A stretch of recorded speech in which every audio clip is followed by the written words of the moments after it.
Assalamualaikum warahmatullahi wabarakatuh, guys. Selamat berjumpa kembali dengan Faradika Education Channel.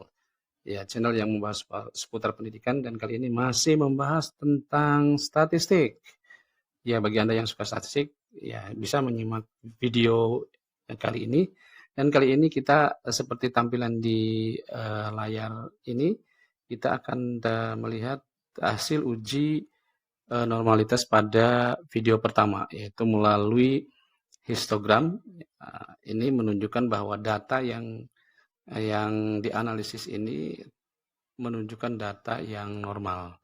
Ya, tandanya itu dengan adanya bentuk kurva yang mirip lonceng atau bell shape dan terlihat sangat simetris. Jadi ini kesimpulannya dengan dua itu, ya, dengan bentuk lonceng dan simetris, itu menandakan bahwa data berdistribusi normal. Ya, pada video kali ini yang kedua, kita akan meneruskan uji normalitas data. Apakah data berdistribusi normal? Kita akan mencoba melihat kenormalan data dari uji skewness dan kurtosis, serta melihat dari nilai tendensi sentral, yaitu mean, modus, dan median. Ya, kita langsung saja ke statistik, yaitu SPSS. Ya, ini IBM SPSS, dan kita bisa melakukan dari mengklik analisis ini. Kita coba lihat deskripsi statistiknya. Di sini ada frequencies. Nah, kita klik frequencies-nya, kita cari, kita masukkan dulu variabel keduanya sekaligus. Ya, kemudian ya, kita cari statistiknya. Nah, di sini ada central tendency atau tendensi sentral. Nah, ini ada mean, kita klik, median, ada mode atau modus, ada sum, jumlah keseluruhan. Kemudian juga, nah, yang lainnya yang mau kita ujikan adalah skewness dan kurtosisnya. Iya.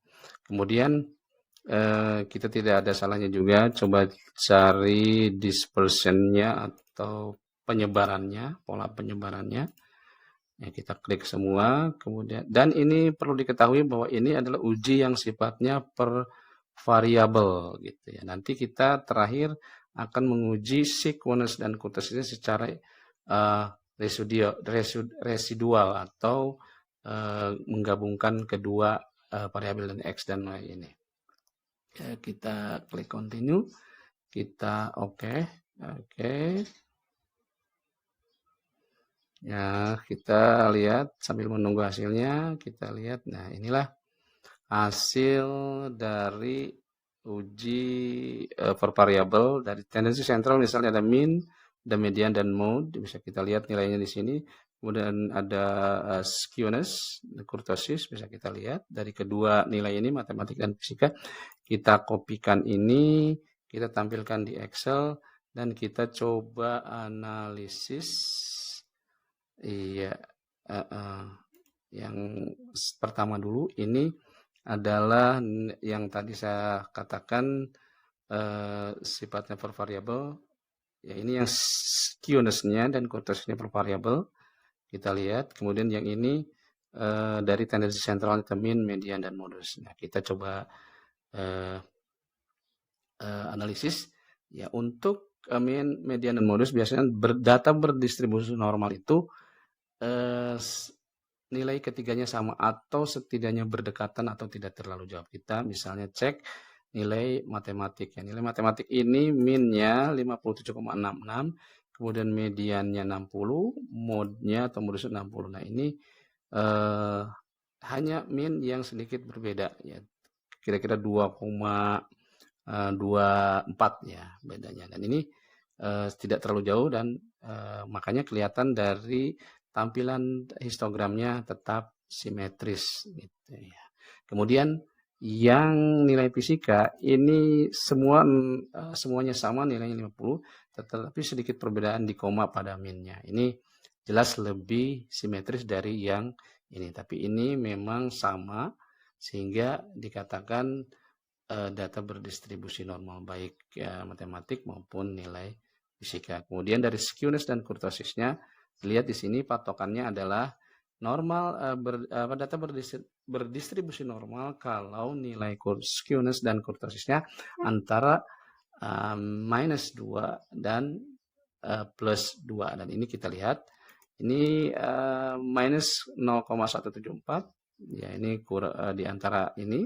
Kemudian sama di sini minus 0,405, ini kurtosisnya, yang ini sequence-nya. Kemudian yang ini sequence-nya nilai fisika minus 0,305 dan 0, kurtosisnya minus 0,61 ya. Jadi kedua-duanya baik nilai matematik maupun nilai fisika dilihat dari sequence dan kurtosisnya berada di antara 0,2 dan minus 2 dan 2, ini berarti normalnya. Jadi hasilnya sesuai dengan hasil dari visual dan hasil dari kalkulasi yang per variabel ini. Nah, kemudian kita akan coba untuk meyakinkan dari uji parametrik ini atau penelitian parametrik ini atau inferensial dengan uji nilai residual dari keduanya. Karena pada kesempatan ini saya akan coba menghubungkan atau mengkorelasikan antara dua variabel ini. Ya. Jadi dua variabel ini saya korelasikan dengan two tails, dengan dua sisi, baik dari dua sisi, jadi tidak satu sisi atau satu arah. Dua sisi ini yang perlu dipahami adalah jika nilai matematiknya berpengaruh kepada nilai fisika atau kemampuan matematik berpengaruh kepada nilai fisika, berarti fisika pun berpengaruh kepada nilai matematik. Itu kalau lihat dari pengaruh. Nah, pada kali ini saya hanya ingin melihat keeratannya saja, ya, seperti korelasi kemarin yang kita kerjakan itu. Ya, tetapi hari ini tidak menguji itunya, tetapi menguji kenormalitasan datanya, gitu ya. Nah, kalau misalnya kita menggunakan uji, ini sekedar wawasan saja. Kalau misalnya hanya one tail, berarti kita satu arah. Misalnya kemampuan matematik siswa berpengaruh kepada kemampuan fisika. Jelas ini hubungannya satu arah. Tidak berbalik, kemampuan fisika mempengaruhi kemampuan matematik. Ya. Jadi begitu ya kira-kira pemahaman antara one tail dengan two tails tadi. Ya, baiklah, kita kembali lagi ke SPSS. Kita akan coba analisis kurtosis dan skewness dari nilai residualnya. Kita coba regresi, kemudian kita klik linear. Ya, kita coba masukkan X dan Y-nya.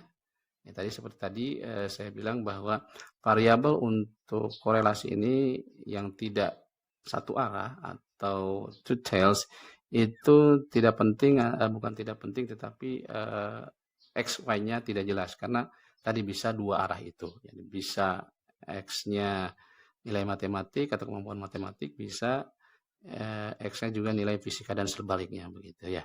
Tapi kita coba masukkan, anggap saja kita kemampuan matematik atau nilai matematik itu masuknya ke independen atau yang variabel bebas. Kita klik ke sini. Dan fisika masuk ke dependent variabel atau variabel terikat. Kita coba cari nilai statistiknya, kita gunakan save. Ya, kita lihat di sini ada unstandardized. Ya, ini kita klik. Yang lainnya kita abaikan. Kita coba continue. Kita klik OK. Nah, ini tampilan regresinya, tapi kita coba lihat tidak di situnya.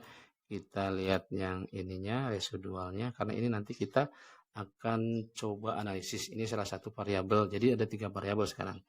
Nilai matematik, nilai fisika, dan nilai residual keduanya. Kita coba analisis, kita klik analyze, kemudian kita kembali lagi ke descriptive statistik. Sekarang kita gunakan deskriptif. Nah, Ini sekarang ada tambahan variabel ya, yang ini yaitu residual 1, res 1 yang kita masukkan. Oke, dan kita coba klik option. Nah, ini sudah tidak perlu diklik lagi. Nah, ini tadi sudah. Nah, sekarang ini ada sequence, kemudian ada kurtosis. Ya, kita coba continue. Kita klik OK. Nanti seperti apa hasilnya? Nah, ini hasilnya. Ya, kita langsung saja copy. Kita masukkan ke Excel. Ini tadi hasil uji tendensi sentral dan sequence kurtosisnya. Sekarang kita coba masuk ke kurtosis yang residual. Nah, ini sudah saya buatkan form seperti ini. Ada nilai signifikansinya. Ya, nilai signifikansinya itu misalnya 0,01 ini alfanya, ya berarti tingkat kepercayaannya atau signifikansi atau keakuratan dari prediksinya, kalau itu prediksi 99%. Kalau 0,05 alfanya berarti confidence atau keakuratannya mencapai 95% dan 0,10 keakuratannya mencapai 90%. Dan di sini ada angka yang menjelaskan setidaknya sama seperti ini berarti tergolong data berdistribusi normal, apalagi lebih kecil gitu ya. Kemudian yang ini sama 0,05 juga 1,96 ini koma ya, lupa tadi saya rubah lagi ke koma ya, biasa ngetik di Excel. Oke, kemudian kita coba masukkan, dan ini yang mau kita hitung yaitu nilai skewness-nya, nilai statistiknya, kemudian kurtosis yang nilai statistiknya juga. Rumusnya adalah untuk skewness kita memakai nilai S yang ini, nilai yang ini kita bagi dengan 6/n. N ini jumlah sampel tadi 32 dan diakarkan. Nah, saya sudah menghitung ini hasilnya dari N dibagi 2, kemudian hasilnya ini diakarkan hasilnya 0,433. Dan kita tinggal memasukkan saja kalau sudah ketemu ininya. Tinggal dibagi 0,433, kita coba masukkan rumusnya. S yang nilai ininya sequence-nya kita coba bagi dengan nilai ininya hasil pengakaran yang kita coba lihat. Nah, hasilnya plus 0,688201047. Ya, demikian juga hitungan pada kurtosis ini sama rumusnya. Kurtosnya dibagi, nah tetapi ini ada 24 tadi 6, ini 24 per n-nya 32 seperti ini. Kemudian hasilnya jadi 0,75 diakarkan jadi 0,866025 ya. Kita coba praktekkan, kita ujikan. Ini nilai yang kurtosisnya, kemudian kita bagi dengan nilai yang ini, kita enter dan hasilnya ternyata hasilnya minus 0,42146659. Kalau kita memakai uji 1 pun ini sudah lolos, artinya normal. Kemudian uji kedua pun lolos, uji ketiga apalagi ya lolos gitu ya. Ya, jadi saya kira ini sudah jelas ya, uji kurtosis dengan residual. Jadi saya ulang bahwa data bisa dilihat dari kenormalan data bisa dilihat dari visual seperti ini, histogram. Kemudian bisa dilihat dari nilai per variabelnya ini, apakah mean median berkumpul di tengah atau hampir sama atau sama ya. Atau nilai sequence dan kurtosis per variabel itu antara min minus 2 dan plus 2. Ya, demikian ya. Ya, demikian pula ini yang ini termasuk ujinya uji per variabel. Jadi bukan uji kedua-duanya. Yang uji keduanya adalah yang ini, yang sifatnya residual. Sekian dulu. Assalamualaikum warahmatullahi wabarakatuh.